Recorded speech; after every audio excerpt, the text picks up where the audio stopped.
За бүгдээрээ сайхан наадцгаасан уу.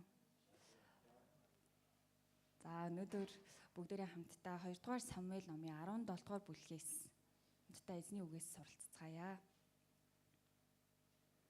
2 дугаар Самуэль номын 17 дугаар бүлгийн 1-ээс 23 дугаар ишлэлийг өнөөдөр хамтдаа харах болно. За би та бүхэнд эндээс уншиж өгье. Та бүхэн дагуулад хараарай. Цаашилбал Ахитофел Абсаломд 12,000 хүнийг шилж авч босоод энэ шөнө Давидыг нэхэн хөөхийг зөвшөөрнө. Түүнийг эцэж сулдсан байх үед нь би түүнийг дайрч түүнтэй хамт байгаа бүх хүмүүсийг зүгтах болтол түүнийг төвөргөе. Тэгээд би зөвхөн хааныг нь алъя. Би хамаг ард олныг тань дээр буцааж авчирна. Хүн бүрийн буцаж ирэх нь таны хайж буй ганцхан хүнээс шалтгаалж байна. Тэгсний дараа хүн бүхэн амар тайван байх болно гэж хэлв. Энэ үг Абсалом болон Израилийн бүх ахмадуудад таалагдав. Гэвч Абсалом архай хүн Хушайг мундууд тэр юу гэж хэлхийг нь сонсоё гэв. Хушайг Абсалом дээр очиход Абсалом түүнд ийхүү хэлв. Ахитофел ингэж хэллээ. Бид түүний үгээр болох уугүй юу? Хэрэв үгүй бол чи үгээ хэлнэ үү гэв. Хушай Абсаломд энэ удаа Ахитофел сайн зөвлөгөө өгсөнгүй гэв. Тэгээд цааш нь Хушай хээр талд бамруушаа булаалгасан эвшийн адил эцэгчин бас түүний цэргүүд догшин хүчтэй ирчүүд гэдгийг чи мэднэ. Чиний эцэг дайнд гаргууд мэрэгсэн хүн. Тэрээр ард олонтой хамт шөнийг өнгөрүүлэхгүй. Хараарай, тэр одоод нэг агууд эсвэл ондоо газарт нуугдж байгаа. Хэрв таны цэргүүдийг тэр давталбал үүнийг сонссон хүн бүр Абсаломыг дагсан хүмүүсээс олноороо хядуулжээ гэж хэлнэ. Тэгвэл арслан адил зоригтой хүний ч зүрх мохно. Чиний эцэг хүчит хүн бөгөөд эрэлхэг зоригтой хүмүүс түүнтэй байдаг гэдгийг Израиль даяар мэднэ. Харин Даанаас Беершеба хүртэлх далайн хөвөөний Илс мэт үе олон израильчуудыг бүгдийг нь цуглуулж та өөрөө тулалдаанд гарахтун гэж би зөвлөх байна. Түүнийг олж болохоор нэг газарт бид түүн рүү очиж газар буух шүүдэр мэт түүнийг бид нүмрэн авч өөрийг нь болон хамт буй хамаг цэргийн нэгийг нь ч амьд үлдээхгүй. Хэрв тэрээр аль нэгэн хотод оргонвол бүх Израиль тэр хот руу олс авчран тэнд ганц ч чулуу үлдэхгүй болтол тэр хотыг хөндий хүртэл чирнэ гэв. Абсалом болон Израилийн хамаг ард олон архай хүн Хушайн зөвлөгөө нь Ахитофелийн өгсөн зөвлөгөөнөөс илүү дээр юм гэцгээв. Учир нь эзэн Абсаломд гай учруулахын тулд Ахитофелийн сайн зөвлөгөөг бүтэлгүй болгохоор шийдсэн ажээ.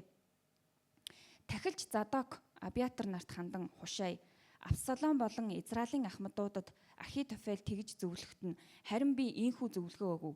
Тиймээс одоо хүн яралтай явуулж Давидад энэ шөнө цөлийн замд бүү хоноглоорой. Харин ямар ч байсан тэр газрыг өнгөрч яв.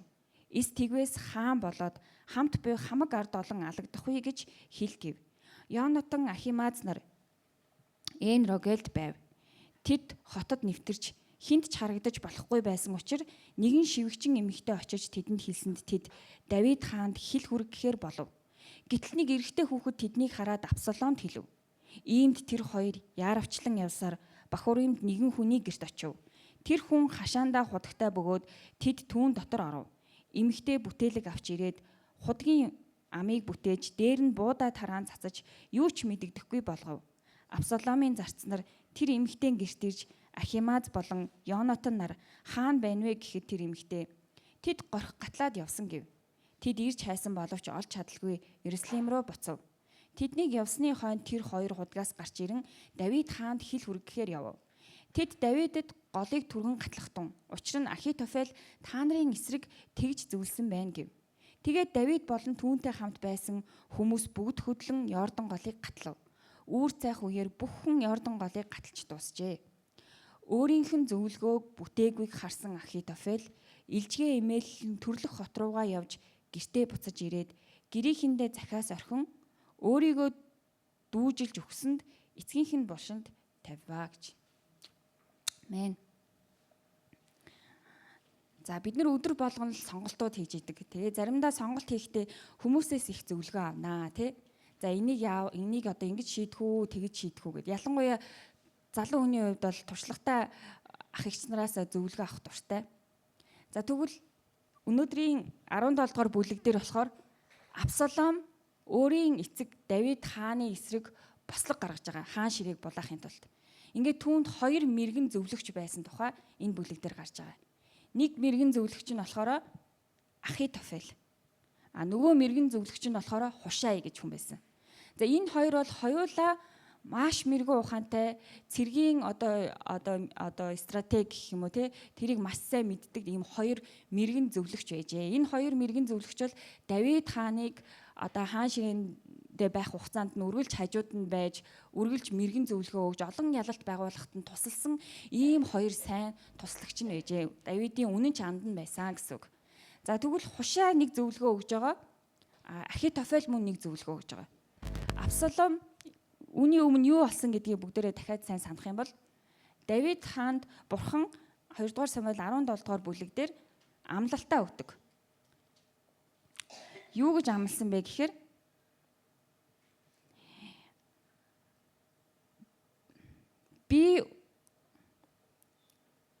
би түүний эцэг болж тэр миний хүү болно. Тэр гин бурууг үйлдвэл би хүний саваа хүний хөвгүүний зодуураар түүнийг гисгэнэ.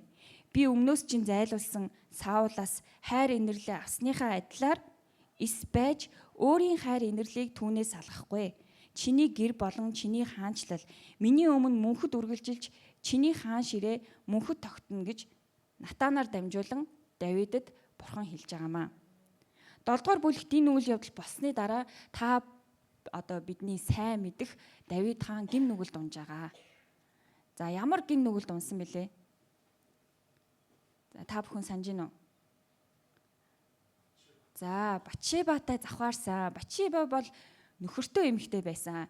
Нөхөр нь болох Урия бол Давидын бүр үнэнч одоо жанжин нь байсан. Тэгэхэд Давид хаан өөрөө цэрэг дайнд явахгүйгээр өөрөө амарч үлдсэн хойноо өөрийн сайн жанжин болох Уриягийн эхнэр Батшебатай завхаардаг. За тэгээ гим завхаарад гим нүглээ нуухын тулд хорон санаа гаргасан боловч тэр нь бүтлгүүддэг ингээд эцэстээ Урияг хөнөөдөг. Энийг бүгдээрээ сайн мэднэ. Энэ гим нүглийг үйлдсэн Давид хаанд Натан ирээд ингээд Давид хаан гимшдэг. За Давид гимссэн ч гэсэндээ Бурхан уучлсан. Бурхан уучлана гэснийхаа дагуу уучлсан. Тэгтээ үр дагаврыг нь түүнээс холдуулна гэж бол хэлээгүй. Ингээд Бурхан Натанаар дамжуулан гим нүглийнх нь үр дагаврыг юу гэж хэлсэн гэхээр чиний гэрээс илт хизээч салахгүй гэж хэлсэн. Үнэхээр аимшигтай. Тэгээ яг энэ зүйлд нь бол болж байгаа. За ингээд гим нүгэл үйлцсэний дараа гим нүглийнхаа үр дагаврыг одоо Давид амсаж байгаа. Яасан бэ гэхээр түүний хүү охин дүүгээ хүчирхийлдэг. Тийм үү? Түүний хүү болох Амнон өөрийнхөө эцэг нэгтэй охин дүү болох Тамарыг хүчирхийлдэг. Үүнээс болоод Тамарын төрсөн ах нь болох Абсалом маш их уурдаж хилгэндэг. Ингээд хаан дээр очиод Давидэд очиод ийм зүйл болчлоо гэж хэлэхэд Давид маш их уурлав гэж хэлээд цэг байгаа. Ямар ч үйлдэл хийгээгүй. Хүүхдээ сахилгажуулаагүй. Амнонтой ямар ч одоо хариуцлага тооцоогүй. Зүгээр маш их уурлав гэд цэг тавьсан. Үүнд нь Абсалом бүр маш их хорсож ингээд эцэг нь ч юу ч хийсэнгүү өөрөө ч юу ч хийж чадахгүй байгаадаа ингээд 2 жил бачимдаж агаад 2 жилийн дараа найр хийх нэрийдлэр ах дүүнараа бүгдийг цуглуулж агаад өөрийн одоо эцэг нэгтэй ах болох Амноныг Абсалом алдаг.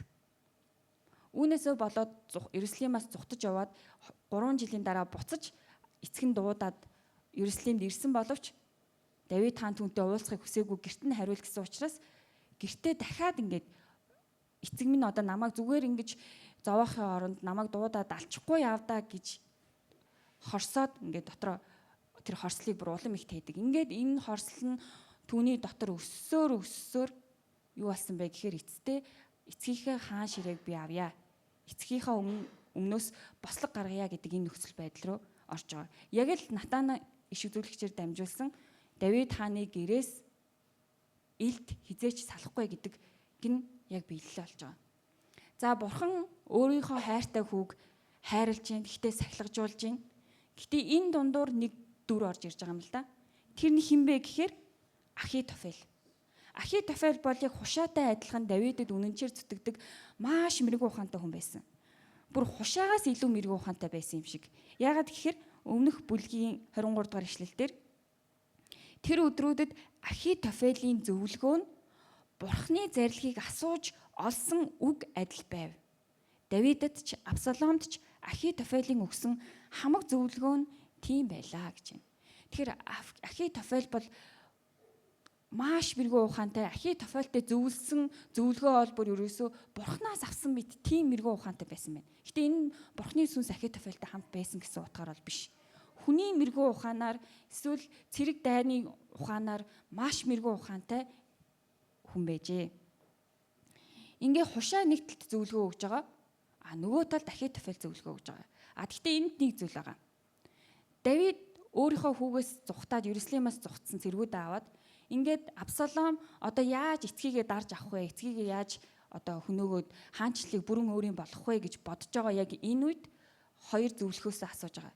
Хоёр зөвлөх нь бол автоматар одоо Давид хаанд үйлчилж исэн учраас Иерусалимд үлдсэн одоо дараагийн хаан болох магадaltaй Абсаломд үйлчилж үлдэж байгаа юм л да. Хушай бол Давидыг хаан гэдгээс нь гадна бас анд нөхөрт нь байсан. Тэгээ уг нь Давидыг дагаад Иерусалимаас зүхтъя гэсэн боловч Давид Хушайд чи эндээ үлдээд тэгээд Абсалом юу гэж зөвлөх нь вэ?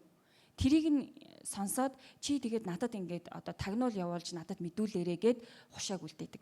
Ингээ Хушай Давид Абсаломд болохоор би аавд чинь үйлчлэхдээ зүгээр хаан байсан учраас үйлчилсэн юм аа. Одоо та хаан болж байгаа учраас би танд үйлчлэнэ гэж хэлээд Давидэд одоо мэдээ хүргэхээр Абсаломын дэргэд одоо тагнуулаар үлдчихэж байгаа. Нөгөө талаас Ахитофел бол үнэхээр одоо Давид хааны үнэнч одоо туслах байсан хэдий ч яг энэ үед бол Давид үнэхээр үзэн ядаад бүр түүнийг алахыг хүсэж байгаа. Тэгээд Абсаломтой бүр санаа нийлж байгаа гэсэн үг. За тэр нь яагаад юм бэ гэхээр их сонирхолтой. Үнийг болохоор судлаачид бас ингэж үздэг юм байна. Батшеба бол Илиамын охин. 2 дугаар Самуэль 11-ийн 3 дээр. 2 дугаар Самуэль 23-ийн 34 дээр юу гэсэн бэ гэхээр Илиам бол Ахитофелийн хүү гэжээ. Тэгээ үүнээс харахаар Давид хаанд үнэнчээр зүтгэдэг байсан Ахитофелийн ач охин нь Батшеба болж таарч байгаа. Тэгэхээр насан туршдаа үнэнчээр зүтгэсэн нөгөө хаан нь өөрийнх нь ач охинтой завхаараад дээр нь хүргэн хүүгийн алсан байна. Тэгэхээр энд бас юм хувийн өш хонзон байсан байна гэж Библийн эрдэмтэд тайлбарлалт юм байна. Тэгэхээр ингээд энэ Ахитофелийг бүр ерөөсөө Давид хааныг бүр яг Давид хаан руу онилоход хүргэсэн. Одоо эндээс Ахитофелийн зөвлөгөө бүгдээрээ харъя. Абсаломд өгсөн зөвлөгөөг 12,000 хүнийг шилж авч босоод энэ шүн Давидыг нэхэн хөөхийг зөвшөөрнө. Түүнийг эцэж сулдсан байх үед нь би түүнийг дайрч түүнтэй хамт байгаа бүх хүмүүсийг зүхтах болтол түүнийг түүргэе. Тэгээд би зөвхөн хааныг нь алъя гэсэн. Энд Ахитофел яг би гэж ярьж байгаа. Би яг одоо хойноос нөхөө 12,000 цэргийг өөртөөгөө авъя. Давид хааныг яг ядарсан байгаа дээр нь цаг алдаж болохгүй хурдан очиод зөвхөн Давид хааныг л би алъя гэж хэлж байгаа. Өөрийн гараар Ахитофел хааныг алахыг хүссэн байна. Энэ зөвхөн Абсаломд одоо хаанчлалыг өгөх зорилготой биш, хувийн үш хонзонгоо Давид хаанаас бас авах зорилготой байна. Энэ нь бол уг нь зөв сайн одоо зөв гэсэн утгаар сайн төлөвлөгөө юм а гэж Библи өөрөө хүртэл хэлсэн байна. 14 дугаар ишлэлдэр Ахитофелийн өгсөн зөвлөгөөнөөс илүү Абсаломд гай учруулахын тулд Ахитофелийн сайн зөвлөгөөг бүтлгүй болгохоор шийдсэн ажээ гэж байна. Тэгэхээр Ахитофелийн энэ зөвлөгөө бол яг цэрэг дайны хувьд хаанчлалыг өөрийн болгохын тулд бол зөв төлөвлөгөө байсан. Давид хааныг ядарсан үед нь очино. Тэгээ олон хүний цус урсахгүй зөвхөн Давид хааныг л ална. Тэгэл хаанчлал Абсаломих болно. Гэхдээ энэ бол Бурхны хүслийн эсрэг байсан. Бурхан Давидд юу гэж амласан гэхээр чиний хаанчлалыг мөнхөд тогтооно. Чиний үр удмаас Месиа төрнө гэсэн. Тэгэхээр энэ төлөвлөгөөд саад хийсэн гэсэн үг. Саад хийх гэж оролцсон гэсэн үг. Тийм ч учраас энэ төлөвлөгөөг хэдий сайн ч гэсэн бурхан бүтлгүй болгож байгаамаа. За тэгвэл нөгөө талаас хушаа юу зөвлөсөн гэхээр таны эцэг бол агуу дайчин шүү дээ. Хээр талд бамруушаа булаалгасан эвшийн адил эцэг чинь бас түүний цэргүүд догшин хүчтэй ирчүүд гэдгийг чи мэднэ. Чиний эцэг дайнд гаргууд мэрэгсэн хүн. Тэрээр ард олонтой хамт шүнийг өнгөрүүлэхгүй. Хараараа тэр одоо нэг агууд эсвэл ондоо газарт нуугдж байгаа. Хэрв таны цэргүүдийг тэр довтлбол үүнийг сонссон хүн бүр Абсаломыг дагсан хүмүүсээс олноороо хядуулжээ гэж хэлнэ. Тэгвэл арслан адил зоригтой хүнийг ч зүрх мохноо. Чиний эцэг хүчит хүн бөгөөд эрлэх зоригтой хүмүүс түүнтэй байдаг гэдгийг Израиль даяар мэднэ. Харин Даанаас Бершаба хүртэлх далайн хөвөөний илс мэт үе олон израилчуудыг бүгдийг нь цуглуулж та өөрөө тулалдаанд гарахтун гэж би зөвлөх байна гэсэн. Тэгэхээр нөгөө талаас Давидын тагнуул, Давидын үнэн ч нөхөр одоо Абсаломд зөвлөж байна. Таны аав бол одоо эрлэхийг дайчаан. Одоо явах юм бол та одоо олон хүний цус урсгаад тэгээд ерөөсөө Абсаломыг дагсан хүмүүс бүр ялагдсан гэж энэ Абсаломыг дагсан хүмүүсээс олноороо хядуулсан гэж ингэдэг яриа гарнаа. Тэгвэл ингээд таныг дагж байгаа хүмүүсийн зүрх нь мохно штэ. Тийм болохоор ерөөсөө бүр үе олон цэргийг одоо илс мэт үе олон цэргийг цуглуулж агаад тэгээд Давид хааны байгаа газрыг олж очиод нүмерч аваад тэгээд та өөрөө Давид хааныг устгаа гэж хэлж байгаа. Гэтэ энэ бол яг Абсаломын төлөө өгсөн одоо зөвлөгөө биш. Энэ бол Давидыг хамгаалах зөвлөгөө байсан. Ингээд хушаан зөвлөгөө Ахитофелийнхоос илүү мэрэгэн юм шиг санагдаад Абсалом Ахитофелийн зөвлөгөөг даахгүйгээр хушаан зөвлөгөөг дагж байгаа. Уг нь бол Ахитофелийн зөвлөгөө Бурхны зэрлэгийг асууж олсон үг адил гэж байгаа байхгүй юу? Маш мэрэгэн хүний мэрэгэн ухаанаар бол маш мэрэгэн зөвлөгөөг өгсөн. Хэрвээ Ахитофелийн зөвлөгөөг дагсан бол Абсалом гарцаагүй ялах байсан. Давид хааныг алаад өөрөө Абсалом хаан болох бүрэн боломжтой байсан. Гэхдээ энэ Бурхны гэрээг, Бурхны хүслийг эсрэг байсан учраас энэ бүтлгүй болсон байна. Ингээд хушаа Давидыг аварсан. Давидыг аврах энэ үйл явцад нь бас хид хідэн хүмүүс оролцож байгаа юм л да. За дахилч Задок, Абиатар нар хандан хушаа Абсалом болон Израилийн ахмадуудад Ахитофел тэгж зөвлөхөд нь харин би ийхүү зөвлөгөө өгөө. Энийг үүнийг очиж хэлээрэй гэсэн. Ингээ Йонатан, Ахимааз нар явж байгаа. За энэ хоёрыг явахад нь нэг хүү хараад нөгөөх нь Абсаломд хэлдэг. Ингээд энд нэг шивгчин эмэгтэй тусалж байгаа. Тэгээ дараа нь дахиад нэг эмэгтэй худаг дотор нуугдахад нь тусалж байгаа. Ингээд энэ бүхэн хамтдаа ажиллаад тэгээ Давидыг хил хөргүүлж чадсан. Ингээд Давид хаанд хил хөргүүлэнгүүт Давид цаг алдахгүйгээр Йордан голыг өөрийнхөө цэргүүдтэй хамт гаталж байгаа. Тэгээ харамсалтай нь Ахитофелийн төлөвлөгөө нурсныг зөвлөгөө бүтээгүйг харсан Ахитофел илжгээ имэйлэн төрлөх хот руугаа явж гэртээ буцаж ирээд гэрээхэндээ захиас орхин өөрийгөө дүүжилж үхсэнд эцгийнх нь булшин тавьбаа гэсэн. Хэрвээ Ахитофел Батшебагийн өвөө юм бол зүгээр сайхан амьдарч исэн гэр бүлийг сүрүүлээд ач охинтой завхаараад хөргөнийг нь алсан Давид хаанд одоо хорсохгүй гэж юу те. Үнэхээр одоо өшөөгөө авмаар санагдаад насан туршдаа энэ бол ингээд өвөө одоо ач охин нь хүнтэй суусан гэхэр чинь бүр одоо нэлээд өндөр настай хүн байгаа хгүй юу. Тэгэхээр өдийг хүртэл үнэнчээр Давид хаанд зүтгэсэн атал өөрт нь яаж хандж ийн вэ? Энэ ингээд гомдох эсвэл хорсох ингээд хангалттай шалтгаан юм шиг харагдаж байгаа. Тэгээ ингээд энэ хорслоо дотроо тэгээд яах учраа олохгүй магадгүй байж яхад нь Абсаломын бослого дайраад үүгээр дамжуулаад зөвхөн Абсалом хаанчлыг өгөө гэхээс гадна Давид хааныг өөрийн гараар алахыг хүссэн Ахитофел. Тэгээ энэ хорсолтой баригдсан хорсол өшөө авах энэ төлөвлөгөө нь нурсныг хараад өөрийнх нь амьдрал ч гэсэн бүрэн нурд сүрж байгаа. өөрөө өшөөгөө авмаар байсан. Бурхны уур хилэнд зай орхиогүй өөрийнхөө гараар өөрөө өшөөгөө аваад Давид хааны үхлийг өөрийнхөө нүдээр хармаар байсан. Өөрөө гараараа хиймээр байсан.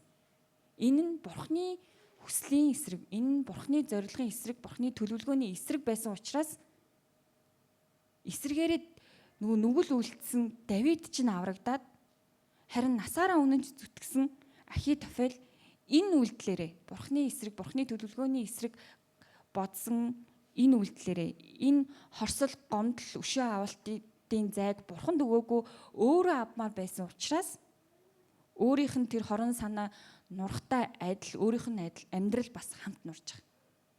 Энэ бол үнэхээр аимшигтай. Ахитофел Давид шиг хүнтэй завхаарсан эсвэл одоо санаатаагаар хүн алсан тухай бол гараагүй. Гэхдээ Ахитофел зүрх сэтгэлдээ аль хэдийн тэр гимнүглийг хийсэн, ата хорслол нь бүр маш их байсан учраас Бурхны уур хилэнд зай гаргаагүй өөрөө хиймээр байсан учраас хорон санаатайгаа өөрөө нурж байгаа нь үнэхээр харамсалтай түүх гарч байна. 17 дугаар бүлэг дээр яг ерөнхийдөө энэ 3 дүр гарч байгаа.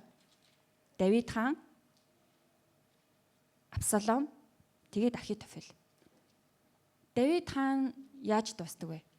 Олон гим нүгэл үлдсэн. Гэхдээ Бурхан түүнд амласан, Бурхан түүнийг сэргээн гэсэн, Бурхан түүний хаанчлалыг мөнхөд тогтооно гэсэн. Гэхдээ гим нүгэл үлдэх юм бол сахилгажуулна. Гэхдээ орхиж явахгүй гэсэн. Яг л үүнийхээ дагуу хичнээн гим нүгэл үлдсэн ч гэсэн Давид үргэлж гимшиж исэн. Натан түүнд очиод та ийм гим нүгэл үлдчихлээ штэ гэхэд ухаарад гимссэн. Гимссэн учраас Бурхан түүнийг босгосон. Түүнийг хамгаалсан. Ингээд Давид хааны төгсгөл ямар сайн байдаг гэдгийг бид нар мэднэ. За тэгвэл эсрэгээр нь Абсалом яасан бэ? Бас л уурлах шалтгаан зөв юм шиг. Охин дүүг нь хүчрхийлчихэд байхад эцэг нь юу ч хийгээгүй. Ингээд Иерусалимаас зутаж явхад нь аав нь өөрийг нь за Абсаломыг буцаад ир гэж хэлчихэд Иерусалимд ирэнгүүт нь хүүтэйгээ уулзаагүй. За хүү чинь ирчлээ та уулзах уу гэсэн чинь би уулзахгүй наадах гэрлүүн хариул гэдэг. Ингээд дахиад хэдэн жил ингээд хүүгээ амьдаар нь хамталдаг. Хүүн бүр сүултээ хаа эцэг минь намайг зүгээр л алчаасай гэж хэлэх хүртэл тэгж түүнийг хорсол түүний дотор өсөж исэн. Үүнийгээ бас л Бурханд өргөж чадаагүй. Өөрөө л хариугаа авахыг хүссэн учраас Абсалом өөрийнх нь сүр жавхлан болсон үс нь юунд ороогдоод бутанд ороогдоод дайны үед Давид одоо эцэгтэйгээ тулалдаж явах тэр үед яасан бэ гэхээр нөгөө өөрийнх нь сүр жавхлан өөрийг нь хамгийн сайхан харагдуулдаг байсан тэр гой үс нь бутанд ороогдоод тэгээд түүний дээр тэнгэр доор нь газар байваа гэсэн. Тэгээд түүний Давид хааны нэг жанжинд сүл бүлээд ингээд нас ордог. Абсалом бол уг нь ингээд хүлийн үзүүрээс тэгээ толгой орой хүртэл ингээд харахад өөсөв байхгүй одоо тийм одоо харизмтай одоо үнэхээр хаан дараагийн хаан болоход тохиромжтой мэт одоо тийм хүн байсан гинэ. Бүр ерөөсөө өөлөх зүйл байхгүй. Тэгэхэд арга барил нь буруу байсан. Тэгээ Бурхны тосолсон хүн рүү дайрсан учраас өөрөө эцэст нь гашуудалтайгаар ингээд дуусах. Маш харамсалтай. Дахиад дараагийн нэг хүн нь болохоор Ахитофел. Ахитофел баг залуугаасаа бэлтгэгдсэн байх. Үнэхээр мэрэгүү ухаантай, байнга мэрэгүү ухаантай, асуух болгонд зөвийг зөвлөдөг хүн гэж боддоо. Тим хүн та нарын амьдрал байдгүй. Асуух болгонд зөвийг зөвлөдөг яг тэр нь бүр яг байдаг. Тийм мэрэгүү ухаантай бүр Бурхантай зөвлөсөн мэт мөртлөө хүнтэй зөвлөө тэр мэрэгүү ухааныг авдаг. Хааны үнэнч туслах байсан. Насан буурал болтлоо Давид хаанд зүтгэсэн. Гэтэ түүний дотор байсан хорсол тэр хорслоо өөрийн гараар өөрөө хиймээр байсан. Бурхны уур хилэнд зай үлдээгээгүй. Тэгснээрээ бас маш харамсалтайгаар бүр амиа хорлоод дуусчих. Энэ ямар гутамшигтай өрөвдөлтөй төгсгөл вэ? Хааны ордонд насаараа ажилласан зөвлөх хүн, хааны баруун гар байсан хүн гэртээ ирээд гэрээхэндээ захиас үлдээгээд амиа хорлож өгнө гэдэг бол үнэхээр түүний хувьд бол өрөвдөлтөй төгсгөл байсан. Тэгэхээр өнөөдөр бүгдээрээ өөрсдөөсөө асууя л да. Бидний зүрх сэтгэлд тавьж явуулаагүй гомдол, хин нэгний эсрэг хорсол байна уу? Бид нэр тэрийг ингээд бурханд тавьж явуулахгүй бол бидний зүрх сэтгэл ингээд тэр нь ингээд хөгжөөд, өсөөд, томроод яваандаа үйлдэл болж гардыг байна. Тэгээ энэ нь эцэстээ мэдээж тэр бурхны хүсэл, бурхны арга зам биш учраас бүтлгүүтнэ. Тэгээ тэр бүтлгүүтгтэй хамт бидний амьдрал бас сүрдгийн тод жишээ бүгдээр өнөөдөр харж байна. Тэгэхээр таны зүрх сэтгэлд тавьж явуулаагүй гомдол шарах байгаа юм биш үсттэй. Хэрвээ тийм бол тэргээ бүгдээрээ шалгацгаагаад бурханд өргөё. Бурхан харж байгаа штэ. Бурхан харсан штэ. Бурхан мэдж байгаа. Бурхан таныг хамгаална. Тэр гомдол хорслыг тээх нь танд хортой учраас бурхан надад өгчгөө гэсэн баггүй юу? Тэгэхээр энэ асуултыг бүгдээрээ өөрсдөөсөө асуугаад тэгээ хамтдаа залбирцгаая.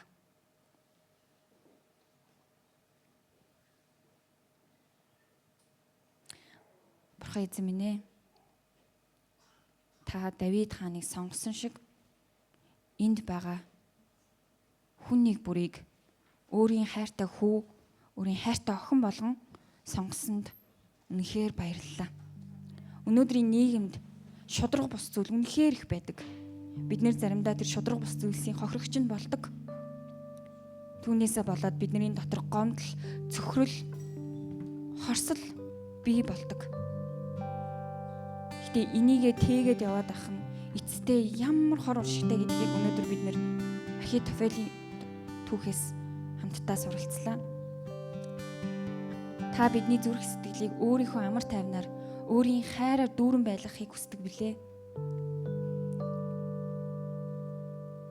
Хүн хараагүй, хүн мдээгүй гэж бодсон ч та бүгдийг мэддэг, бүгдийг харсан. Та биднийг хамгаална. Та бидний өмнөөс муутай тооцоо бодох учраас бид зүрхээ зөөлөн байлгахын тулд тэр гомдол, тэр шархаа бүгдийг нь танд өргөж сурахад та туслаач. Бүгдийг нь бид танд өргөж байна. Та бидний зүрх сэтгэлийн өвдсөн, шархалсан хэсгийг та ангааж бүгдийг өөрийн замаар, өөрийн хүслийн дагуу үлдэж өгөөч. Бид нарыг сонгосонд, биднийг хайрладагт, мөн бидний амьдралд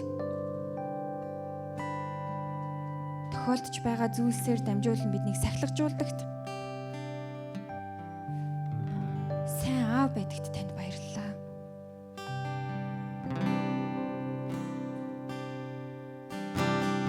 Бидний сонгосонд, биднийг хайрлсан үнэхээр их баярлалаа. Бидний хизээж орхихгүй, бидний хизээж хаяхгүй учраас баярлалаа. Энэ гайхамшигтай хувь тавилангаа дуудсан танд үнэхээр талархаж байна. Энэ хувь тавилангаа өдөр болгон ухаарч таны хүслийн дагуу таны гэрэл дотор алхахад та бидний хөтлөн чиглүүлээрэй. Биднийг та үргэлж ариун сүнсээрээ дүүрэн байлгаж муу нэгний зайлм их дуу хоолойг дагах биш, харин таны үгийг, таны хүслийг дагаж амьдрахад нэхэр та биднийг туслаарай.